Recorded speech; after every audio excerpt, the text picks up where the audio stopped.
Alléluia. Prolongeons ces instants. La présence de Dieu est ici. Et je ne sais pas si vous le ressentez à l'instant même. Et le Saint-Esprit est en train de nous toucher. Et pour réaliser cela, il faut avoir la foi. Amen. Est-ce que vous avez la foi ce matin? Amen. Jésus-Christ a dit à cette dame, cette veuve qui allait voir ce juge unique, Jésus a dit, est-ce qu'à mon retour, je trouverai la foi? Amen. Merci pour le groupe de louanges. Et nous sommes bénis ce matin. Je ne sais pas si vous le réalisez. Nous sommes bénis ce matin parce que la présence du Saint-Esprit est ici. Amen. Et quand le Saint-Esprit vient, il se passe beaucoup de choses. Amen. Jésus-Christ veut changer ta vie ce matin. Est-ce que tu le crois? Jésus-Christ veut changer ta vie ce matin. Mais il faut que tu participes à ce changement-là. Si tu ne participes pas, rien ne va se passer. Alors laisse-toi toucher, laisse-toi transformer. Amen. Alors je vous salue tous et toutes dans le merveilleux nom de Jésus-Christ. Et moi je suis dans la joie d'être là ce matin parce que je ne peux pas me trouver à un autre endroit qu'ici. Amen. Voilà, moi c'est peut-être le privilège de l'âge, mais plus mon âge avance, plus je me dis, il n'y a pas de meilleur endroit qu'ici. Amen. Voilà, et j'espère qu'il en est de même pour vous, que vous avez passé une bonne semaine. Et si vous êtes là pour la première fois, soyez les bienvenus. Voilà, soyez bénis. Nous sommes ici dans le lieu de rencontre et le Seigneur est présent et il nous accueille tous. Alors, à la fin de notre célébration, n'oubliez pas, il y a un espace d'accueil là-bas si vous voulez aller prier, aller partager quelque chose. Il y a une équipe qui vous attend là-bas. Et pour tous les frères et sœurs, toutes les personnes qui ne sont pas là aujourd'hui, vous pouvez écouter ce message sur la chaîne YouTube de l'Église. Et le message sera mis en ligne mardi soir. Alors, avant de vous partager ce que le Seigneur m'a convaincu de venir dire ici, je vais vous inviter à la prière. Toi aussi, à ta place, prie pour que le Saint-Esprit te parle. Amen. Peut-être que tu attends une parole ce matin, et c'est peut-être que c'est aujourd'hui là que cette parole va arriver. Et c'est peut-être que c'est maintenant. Alors, prie avec foi.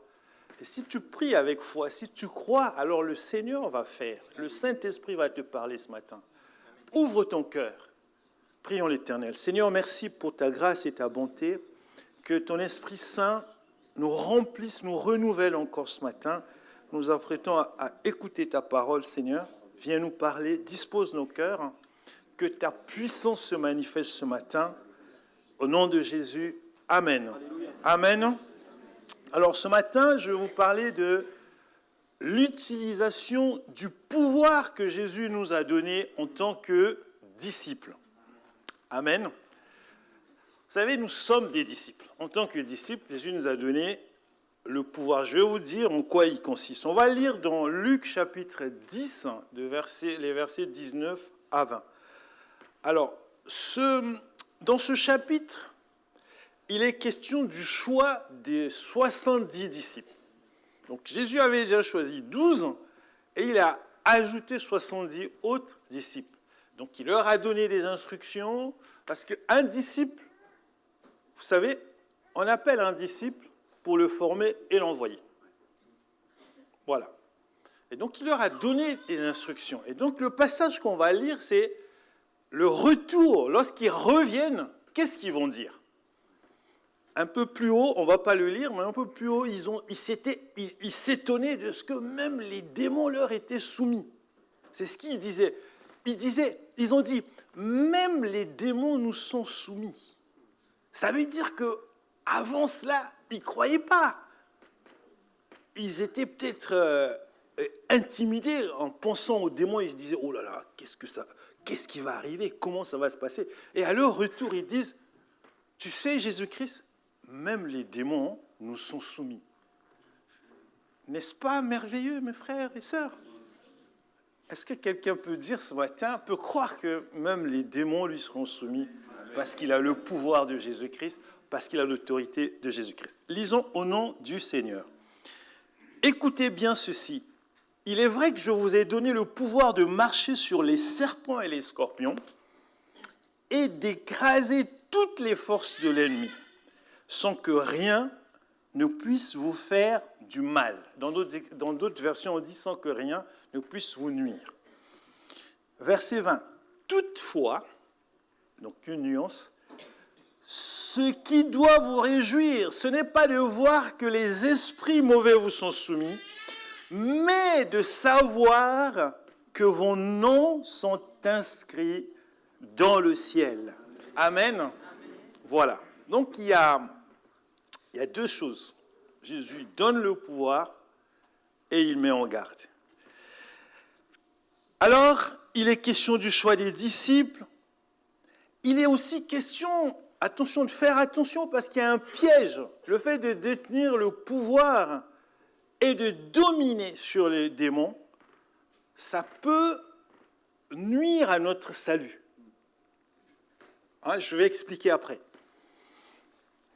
Alors, nous sommes là en tant que disciples. Le disciple, il est partisan du Christ. C'est vraiment On est des disciples. Une fois que tu dis « Jésus vient dans ma vie, tu es mon Seigneur, tu es mon Sauveur personnel », on devient disciple. Alors, qu'est-ce que ça veut dire disciple? Le mot grec traduit par disciple, donc la racine ici, c'est apprendre, être enseigné, accroître sa connaissance. Donc le disciple, c'est celui qui apprend. Alors pourquoi apprendre? Il y a une fin, il y a une finalité. Enfin, la fin, c'est pas apprendre, mais on apprend. C'est pas une fin en soi, ce que je veux dire. On apprend pour faire quelque chose après, avec ce qu'on apprend. D'accord? De manière générale, la vie de disciple consiste donc à se mettre avec Jésus-Christ pour apprendre tout ce dont on a besoin pour répondre à son appel. Amen. Donc Jésus veut t'encourager ce matin à aimer apprendre. Amen. Si tu n'aimes pas apprendre, sache que Jésus aime qu'on puisse apprendre. Et parmi l'équipement du disciple, il y a le pouvoir de marcher sur les serpents, les scorpions, et le pouvoir d'écraser les forces de l'ennemi. Donc ça, c'est le disciple, parmi l'équipement. Donc Jésus appelle, il appelle. Nous sommes là parce que Jésus nous a appelés. Si tu n'as pas encore répondu à cet appel, et l'occasion était donnée ce matin, mon frère, ma sœur, de répondre à cet appel. Amen. Jésus t'appelle maintenant et il n'y a plus beaucoup de temps. Il n'y a plus beaucoup de temps. Si tu n'as jamais répondu à cet appel, c'est maintenant.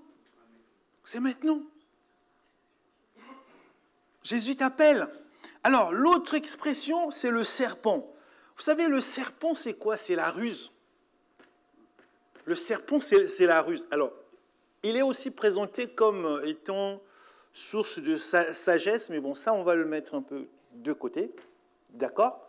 Mais dans le contexte qui nous est présenté ici, le serpent, c'est un symbole de ruse, c'est un symbole de séduction, ok? Lorsque, dans le jardin d'Éden, le serpent est venu, vous savez ce qu'il a fait? Il dit, est-ce qu'il met le doute, il séduit? Et le scorpion, il est parlé du scorpion. Je ne sais pas si tout le monde a déjà vu un scorpion, en vrai. Voilà, mais dans les images que vous voyez, il y a un truc comme ça qui est corchu comme ça, et le scorpion, il pique dans les coins désertiques, tout ça, il pique, et quand il pique, ça fait très très mal. Ça fait très très mal. Donc ici, c'est des images. On parle du serpent, on parle du scorpion. Ça veut dire quoi? Ça veut dire qu'un disciple, il peut s'attendre à se faire piquer. Et le venin, il a un venin mortel. Et donc, quand il pique, ça peut faire très, très mal. Mais tout ça, c'est spirituel. On va voir. On va voir ça après. Et la puissance de l'ennemi, c'est toute l'hostilité, c'est l'ensemble des contraintes que le diable exerce sur nous, sur les chrétiens. Mais Jésus-Christ, quand il appelle les disciples, quand il les envoie, il leur dit, vous avez le pouvoir pour dominer cela. Vous avez le pouvoir. Il y a des chrétiens qui tremblent, malheureusement, lorsqu'il y a l'adversité, lorsque le diable vient les secouer. Mais pourquoi? C'est par ignorance. Si on a compris qu'on a un pouvoir fort, puissant, alors devant le diable, on ne tremble pas. Amen. Est-ce qu'il y a quelqu'un qui tremble devant le diable ici? Moi, je tremblais avant. Moi, je tremblais, mais maintenant, je ne tremble plus. Je ne tremble plus. Parce que le Seigneur m'a enseigné, parce qu'il m'a dit, j'ai le pouvoir. Pourquoi trembler? Pourquoi trembler? C'est par la foi que ça se passe. Hein. Parce que tu dis, oh, moi, je n'ai pas de muscles, tout ça, si le diable vient, comment je vais faire? Mais non, ce n'est pas comme ça. Ce n'est pas par la chair. C'est par la foi et la parole, l'autorité. Au nom de Jésus, calme-toi. Le démon va se calmer. Amen. Il faut oser, vous savez. Dans plein de domaines du haut, il faut oser, il faut oser. Moi, je vous dis en Jésus-Christ, il faut oser. Alors, on va aborder 2 points. Pourquoi Jésus équipe ses disciples en pouvoir? Pourquoi il leur donne le pouvoir? Pourquoi il leur donne l'autorité? Pourquoi? 2e point, c'est la mise en garde de Jésus-Christ à propos de l'utilisation du pouvoir qu'il leur a donné. Pourquoi l'équipement? Et 2e point, la mise en garde. Alors, 1er point. Il y a un préambule, il faut dire qu'un disciple, il est missionné. Il a une mission. Est-ce que tu connais ta mission, mon frère, ma sœur? En tant que disciple, Jésus t'a missionné. Amen. Jésus t'a missionné. Et en fait, après avoir attiré ses disciples, les 70, il les envoie comme précurseurs. C'est-à-dire que Jésus se préparait à aller visiter des villes. Mais avant d'arriver dans ces villes-là, Jésus a dit, bon, vous allez, et si vous lisez le chapitre 10, il dit, bon, si vous allez dans une maison, on ne vous reçoit pas, essuyez vos pieds, vous laissez la poussière, vous continuez. Si vous allez dans une maison où on vous reçoit, priez, bénissez la maison, appelez la paix. Donc, il leur donne des instructions, et lui, il allait passer après. Donc, nous aussi, quelquefois, lorsque nous allons vers des personnes qui ne connaissent pas Christ, nous sommes comme des laboureurs, des précurseurs. Jésus-Christ les envoie comme des précurseurs. Et ici, il est question donc, et d'autres viendront après pour semer. Si vous vous souvenez, dans 1 Corinthiens, là on ne va pas le lire, vous pouvez le retenir, dans 1 Corinthiens chapitre 3, les versets 4 à 7, l'apôtre Paul parle de Apollos, je crois, moi j'ai planté, lui il est venu arroser, et c'est quelqu'un d'autre qui fait croire. Donc on parle ici de la complémentarité des ministères. Vous savez, il y a des gens qui savent parler. Quand il va quelque part, il parle de Jésus-Christ, il convainc. Il y a d'autres qui n'ont pas cette grâce-là. Ils vont faire un travail, ils vont préparer. Et donc, on doit faire de la complémentarité. Mais il ne faut pas venir détruire le travail que ton frère a fait précédemment. Parce qu'on est complémentaires.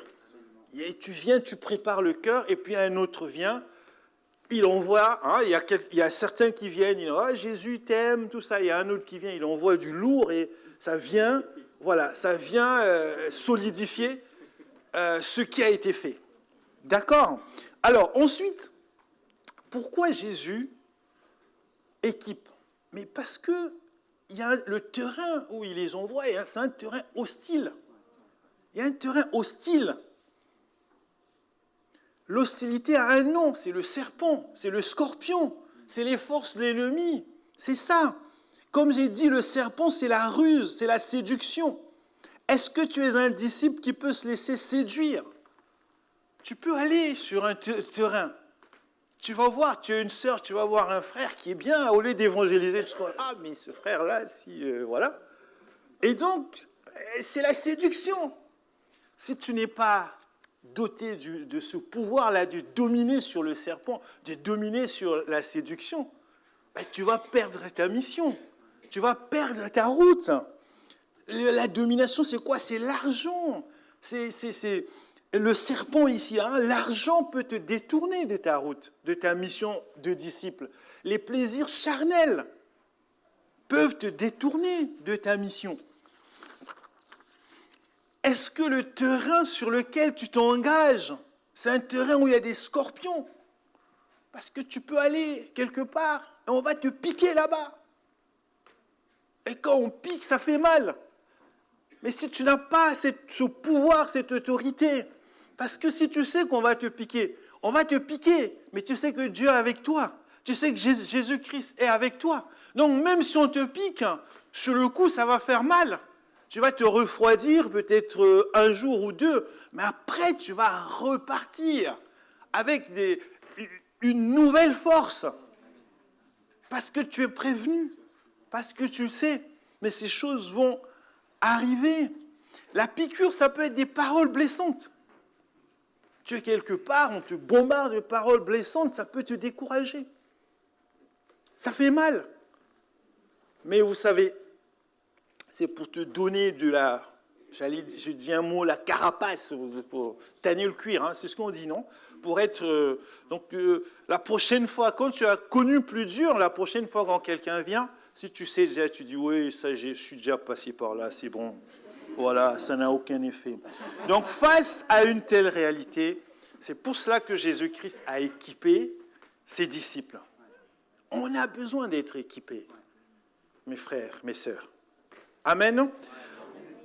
Alors, le deuxième point, c'est la mise en garde de Jésus-Christ quant à l'utilisation du pouvoir qu'il a mis à la disposition de ses disciples. Alors, c'est sur deux points, deux sous-points donc. Le premier, c'est l'équilibre entre la vie de disciple et le salut personnel. Vous savez, il faut toujours voir les deux. On est en quelque sorte assis sur deux piliers. Vous voyez, votre vie de disciple, mais aussi le salut personnel. Hein, que gagnera un homme, je crois que c'est dans la Bible, que je ne me rappelle plus de la référence exacte, que gagnera un homme s'il vient à perdre son âme, quoi, à faire gagner le monde et puis il perd. Donc c'est important.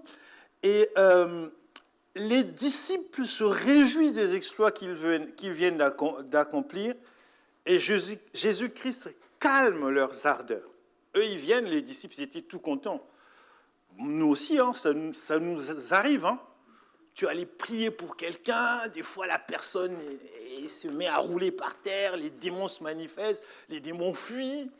On est content, on se dit, ah oui, le Seigneur a agi. Oh là là, j'avais jamais vu ça auparavant. C'est normal. Mais Jésus leur dit, attention, attention. Parce que ça, le fait de se limiter à cela, fait perdre beaucoup. Hein, il y a beaucoup de ministères qui se sont fourvoyés à cause de cela. Voilà pourquoi il est dit au verset 20, toutefois, ce qui doit vous réjouir, ce n'est pas de voir que les esprits mauvais vous sont soumis, mais de savoir que vos noms sont inscrits dans le ciel. Amen. Alors, vous savez, même les personnes, si tu es ici, Dieu t'a fait la grâce d'être libéré. Si tu es libre maintenant, attention, ne te limite pas à cela. Parce qu'il y a une vie après. Voilà pourquoi il y a des personnes, quand ils ont des problèmes, des soucis, ils viennent au Seigneur. Ils viennent chercher la délivrance, ils viennent chercher la solution.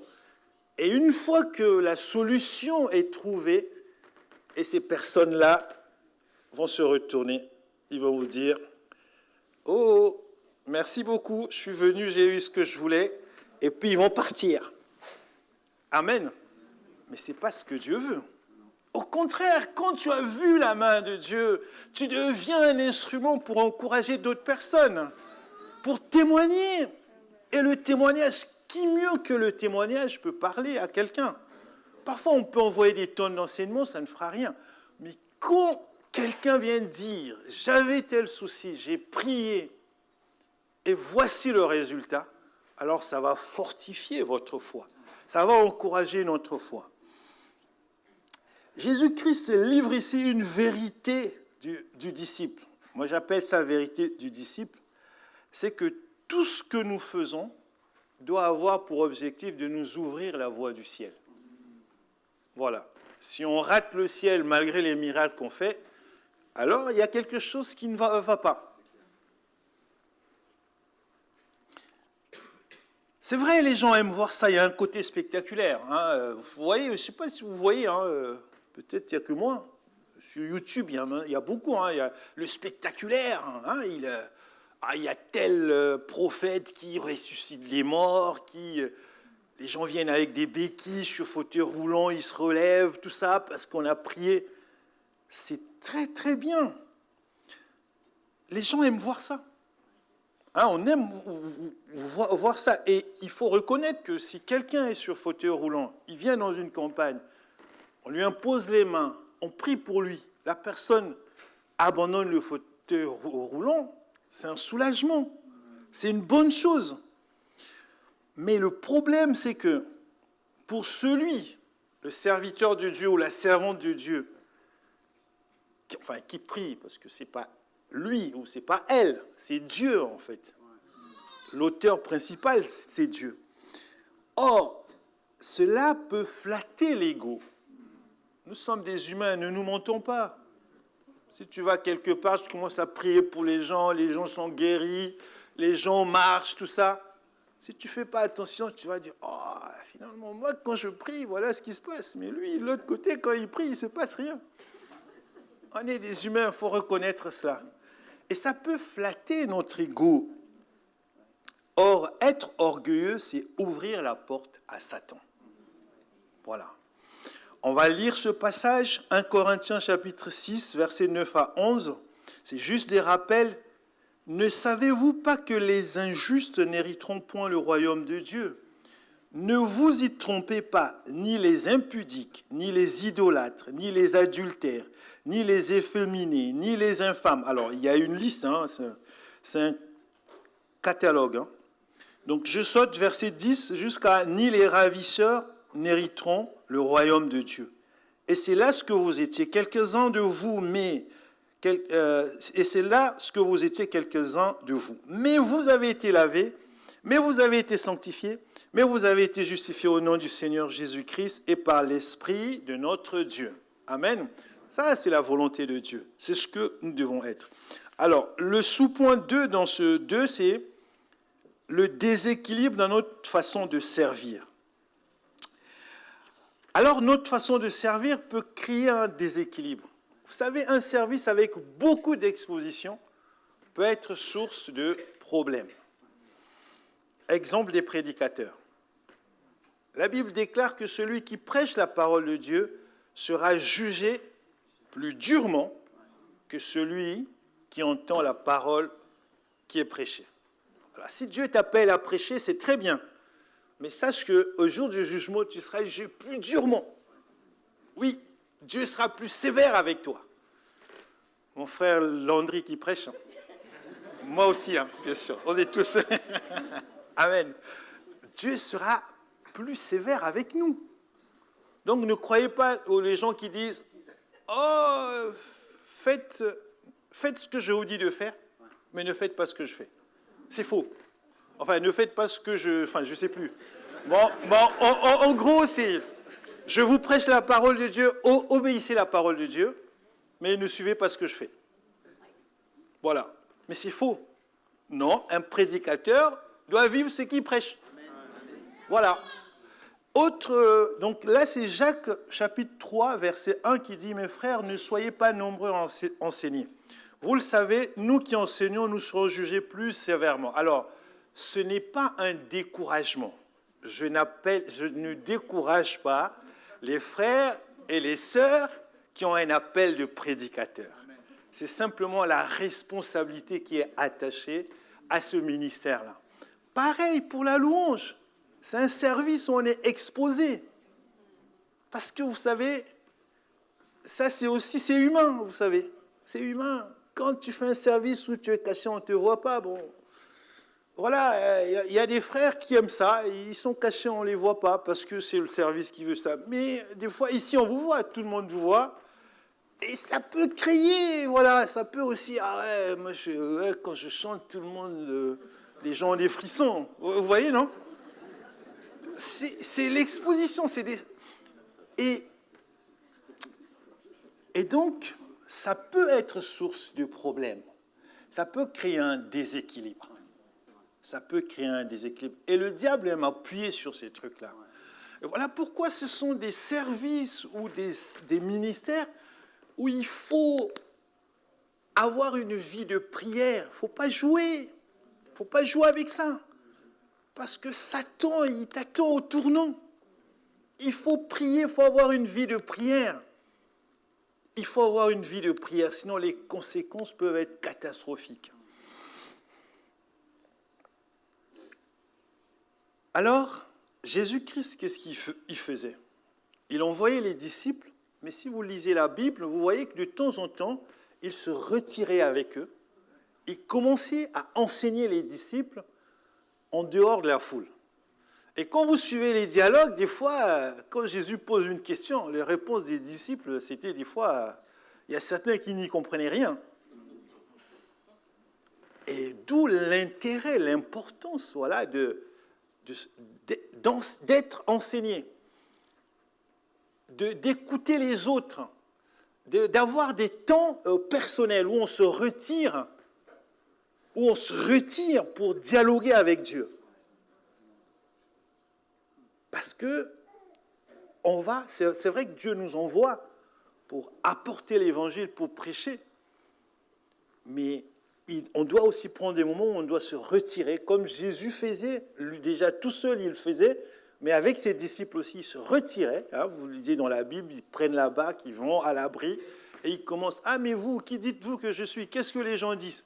Et puis il y a certains qui disent, « Ah oui, toi tu es Élie, hein, ainsi de suite. » Mais tous ne trouvaient pas la réponse, parce qu'ils étaient ignorants. Mais le but de Dieu, c'est que notre ignorance recule, que nous soyons enseignés, nous puissions comprendre pourquoi Dieu nous appelle et qu'est-ce qu'on doit faire. Alors, avant d'envoyer donc les 70 disciples dont nous avons parlé plus haut, il leur a donné la conduite à tenir. Donc c'est bien de revenir, de voir Jésus-Christ, de dire, bon, Seigneur, là je suis à tel niveau, je suis à tel point, qu'est-ce que je dois faire? C'est important. Si toi tu ne penses qu'à aller prêcher les autres, oh oui, mais eux, je leur dis, ils font pas, ils veulent pas obéir, alors que, et toi-même, de l'autre côté, tu négliges ta relation avec Dieu, il y aura un déséquilibre qui va se produire. Alors, on peut appliquer ça dans beaucoup de domaines dans notre vie. Par exemple, dans la vie de famille, si moi je prêche tous les jours, ok, et que dans ma famille je ne prêche pas, il y a un souci. Il y a un souci. Les principes que je vous amène ici, que je vous partage ici, je dois les appliquer dans ma famille. Donc il y a beaucoup d'aspects comme ça où, oh mais tu sais, la parole de Dieu c'est pour les autres. Non, c'est eux. Nous on pense que la parole de Dieu c'est pour les gens sans dénigrer. Hein. C'est pour les sans domicile fixe, c'est pour les gens qui demandent une pièce dans la rue. Non, la parole de Dieu c'est pour tout le monde. Voilà, tout le monde a besoin de la parole de Dieu. Qui que tu sois, blanc, noir, rouge, jaune, riche, pauvre, ainsi de suite. Jésus-Christ, il est mort à la croix pour tous. Amen. Voilà, il est mort à la croix pour tous. Voilà, donc les frères et les sœurs, voilà ce que je voulais partager avec vous ce matin. Oui, l'équipement du disciple, parce qu'il est en terrain hostile. Jésus-Christ l'envoie en terrain hostile. On a besoin du pouvoir, on a besoin de l'autorité pour vaincre l'hostilité. Le pouvoir, ce n'est pas de l'appliquer sur les frères et sœurs.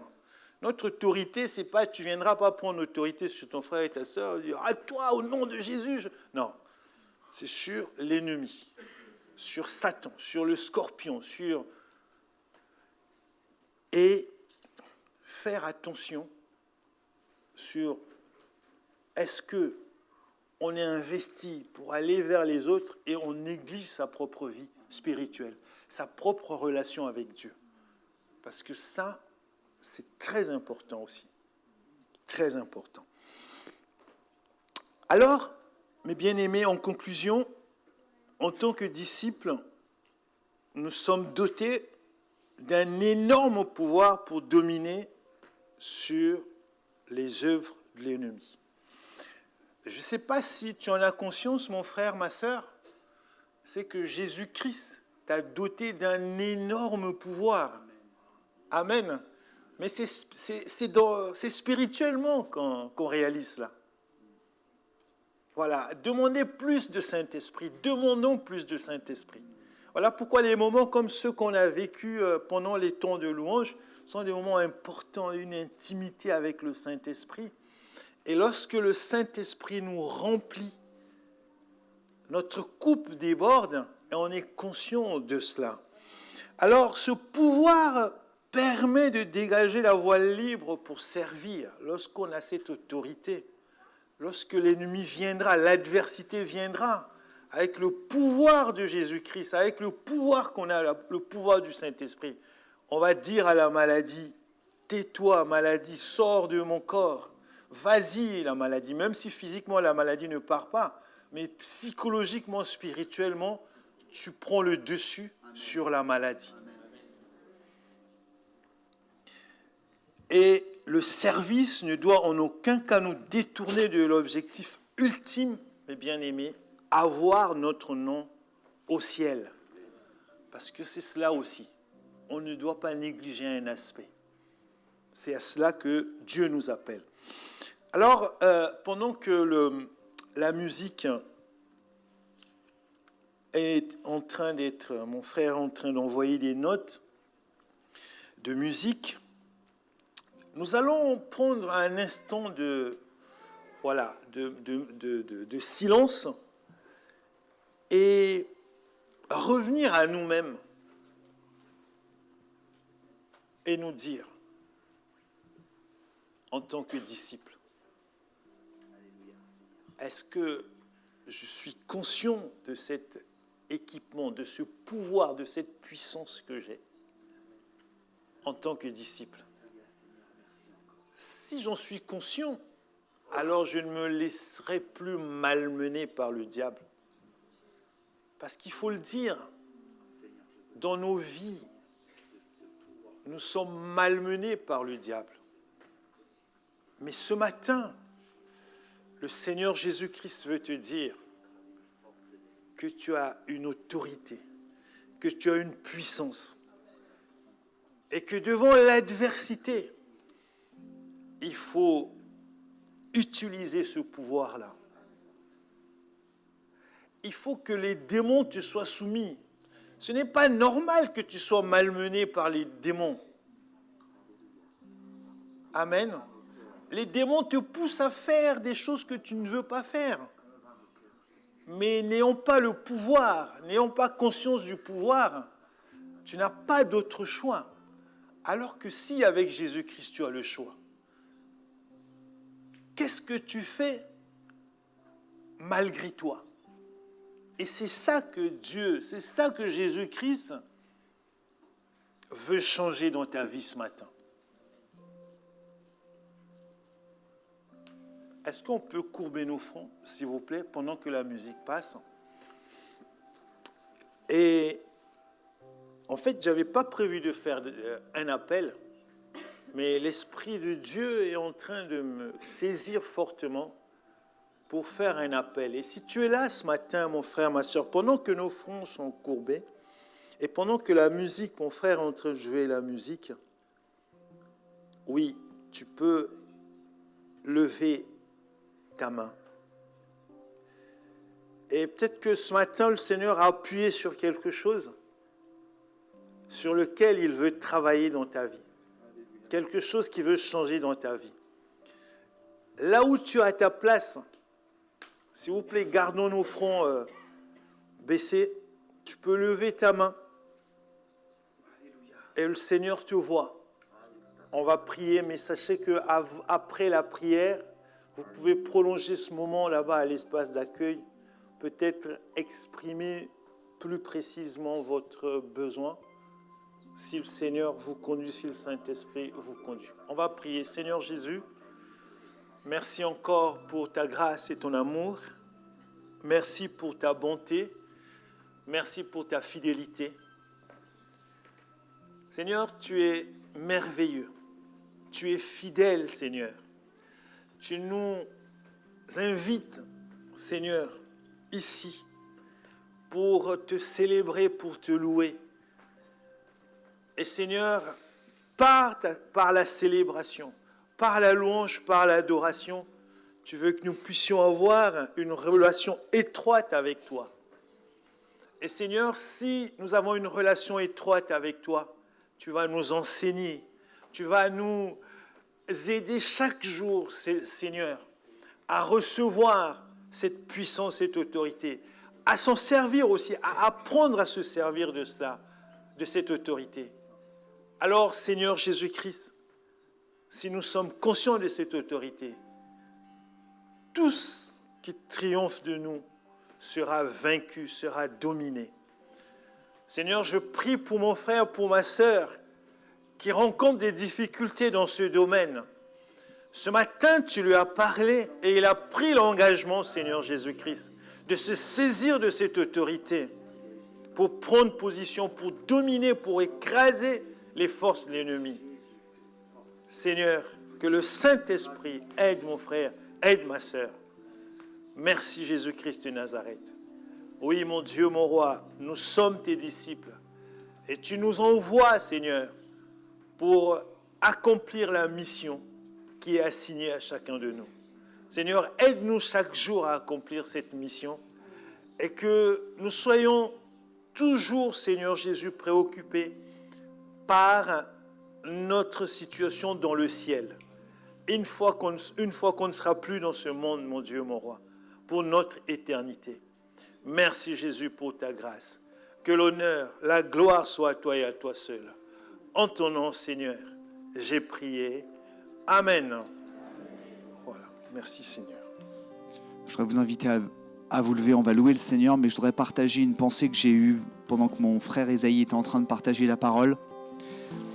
Ça fait plusieurs semaines, peut-être plusieurs mois que nous recevons beaucoup du Seigneur. Et je crois que le Saint-Esprit a mis dans mon cœur cette pensée que Jésus est en train de préparer son Église. Je parle d'EVF parce que moi je suis pasteur à EVF.